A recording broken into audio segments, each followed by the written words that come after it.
வணக்கம். நான் மனோபாலா பேசுறேன்.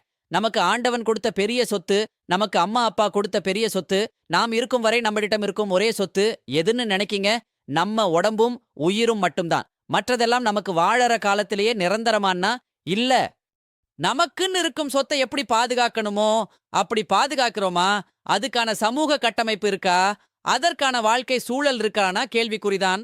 சாப்பிடுறது தொடங்கி பார்க்கிறது, கேட்கிறது எல்லாத்துலயும் விஷம் கலந்துதான் இருக்கு. அதுக்காக நாமும் தலையாட்டி பொம்மை மாதிரி போக முடியாதே. ஒரு பாம்பு கடிச்சா என்ன பண்றோம்?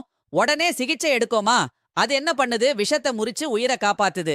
இந்த மருத்துவம் தான் நம்மளோட சித்தர்கள் மருத்துவம். நம்ம உடம்பில் இருக்கிறதே விஷம் போன்ற கழிவை வெளியேற்றுவது, செல்களுக்கு தேவையான ஆதாரத்தை கொடுப்பது. உதாரணமா, கீழே ஒருத்தர் தடுமாறி விழுந்துட்டாருன்னு வச்சுக்கலாம்.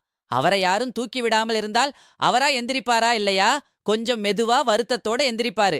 யாராவது கை கொடுத்து தூக்கி விட்டா உடனே எந்திரிச்சு சந்தோஷப்படுவாரு. அவ்வளோதாங்க உடம்பும் மூலிகை மருந்தும். உடம்பை தொந்தரவு செய்யாமல் அதன் போக்குக்கு விட்டுட்டா அதுவே நோய்களை சரி செய்து கொள்ளும். மூலிகை சிகிச்சை கொடுத்தோம்னா சீக்கிரமா சரி செய்துக்கிறோம். இப்ப புரிஞ்சிருக்கும்னு நினைக்கிறேன். சரி, விஷயத்துக்கு வரேன். சித்தர்களையும் சிவனையும் கும்பிடுவதோட கடைசி நிலை உங்க உடலுக்குள்ள தான் நடக்கும். ஆன்மீகத்தின் கடைசி நிலை அதுவா தான் முடியும். அந்த உடலையும் உயிரையும் பாதுகாப்பாக வைக்கத்தான் சித்தர்கள் மூலிகை வைத்தியத்தை மூச்சுக்கு மூச்சு சொல்லிட்டு போயிருக்காங்க. சித்த மருத்துவத்துக்கு அவ்வளவு எளிதாக யாரும் வர முடியாது. வந்த இடத்துல அவங்களின் அனுபவமின்மை, அந்த பேராசை சில தவறுகளை செய்ய வைக்கும். அதுல தவறுகள் நடக்கும். இது எல்லா மருத்துவத்திலும் இருக்கு. இது மருத்துவர்கள் குணம் இல்லை, மனிதர்களின் குணம். மருத்துவர் மேல உள்ள அதிருப்திய மருத்துவத்து மேல காட்டுறது இழப்பு நமக்குத்தான். எப்பேற்பட்ட நோயாக இருந்தாலும் அதுக்கான சிகிச்சை இருக்கு. ரொம்ப காலமா என்னென்னவோ மருந்து ஊசிய போட்ட உடம்பத்தான் மீட்டு கொண்டு வரது கஷ்டம்.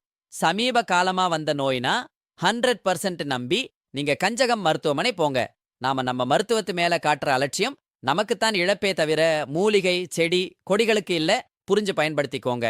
நன்றி, வணக்கம்.